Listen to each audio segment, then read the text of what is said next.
फिर विश्राम। मगर टाइम टेबल बना लेना एक बात है, उस पर अमल करना दूसरी बात। पहले ही दिन से उसकी अवहेलना शुरू हो जाती। मैदान की वह सुखद हरियाली, हवा के वह हल्के हल्के झोंके, फुटबॉल की उछल कूद, कबड्डी के वह दाव घात, वॉलीबॉल की वह तेजी और फुर्ती मुझे अज्ञात और अनिर्वाय रूप से खींच ले जाती।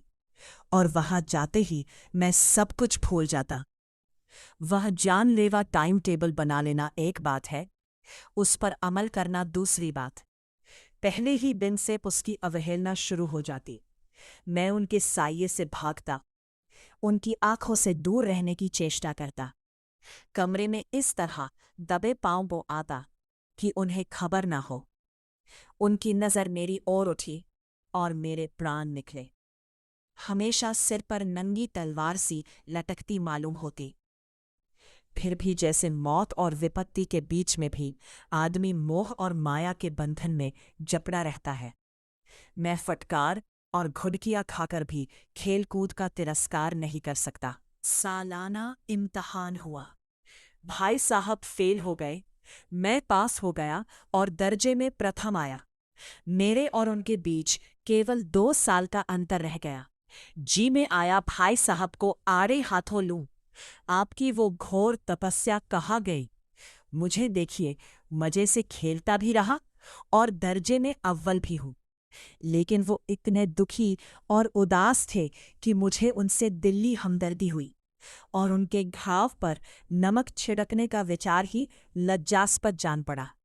हाँ, अब मुझे अपने ऊपर कुछ अभिमान हुआ और आत्माभिमान भी बढ़ा। भाई साहब का वहरोब मुझ पर न रहा। आज़ादी से खेल-कूद में शरीक होने लगा। दिल मजबूत था। अगर उन्होंने फिर मेरी फजीहत की तो साफ कह दूंगा, आपने अपना खून जलाकर कौन सा तीर मार लिया। मैं तो खेलते कूदते दर्जे में अव्वल आ गया। जवाब से या हेकड़ी जताने का साहस न होने पर भी मेरे रंग ढंग से साफ जाहिर होता था कि भाई साहब का वो आतंक अब मुझ पर नहीं है। भाई साहब ने इसे भांप लिया। उनकी ससाहसत बुद्धि बड़ी तीव्र थी। और एक दिन जब मैं भोर का सारा समय गुल्ली डंडे की भेंट करके ठीक भोजन के समय लौटा, तो भाई साहिब ने मानो तलवार खींच ली और मुझ पर डूट पड़े। देखता हूँ इस साल पास हो गए और दर्जे में अव्वल आ गए तो तुम्हें दिमाग हो गया है। मगर भाईजान, घमंड तो बड़े बड़े का नहीं रहा। तुम्हारी क्या हस्ती है? इतिहास में रावण का हाल तो पढ़ा ही होगा।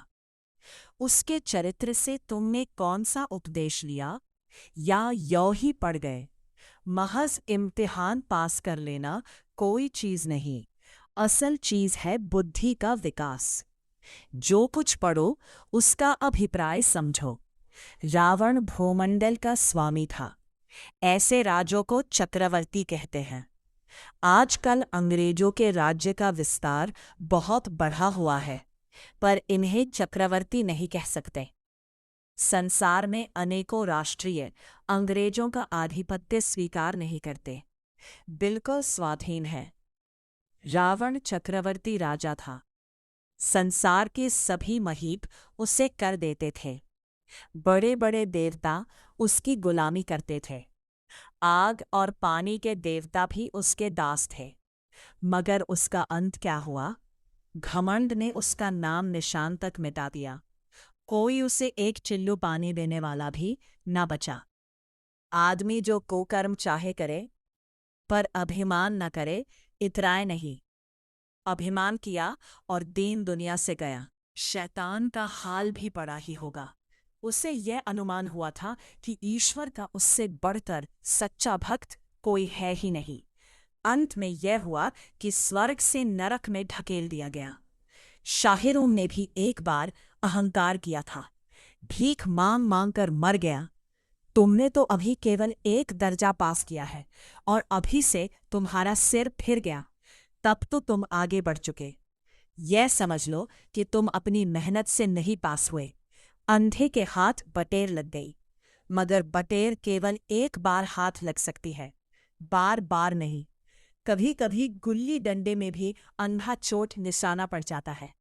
उससे कोई सफल खिलाड़ी नहीं हो जाता। सफल खिलाड़ी वह है जिसका कोई निशान खाली ना जाए। मेरे फेल होने पर ना जाओ। मेरे दर्जे में आओगे तो दांतों पसीना आएगा। जब अलजबरा और ज्योमेट्री के लोहे के चने चबाने पड़ेंगे और इंग्लिस्तान का इतिहास पढ़ना पड़ेगा। बादशाहों के नाम याद रखना आसान नहीं। 8-8 हेनरी को गुजरे हैं। कौन सा कांड किस हेनरी के समय हुआ, क्या ये याद कर लेना आसान समझते हो? हेनरी 7वें की जगह हेनरी 8वां लिखा और सब नंबर गायब। सफाचट। सिर्फ भी न मिलगा, सिफर भी हो किस ख्याल में?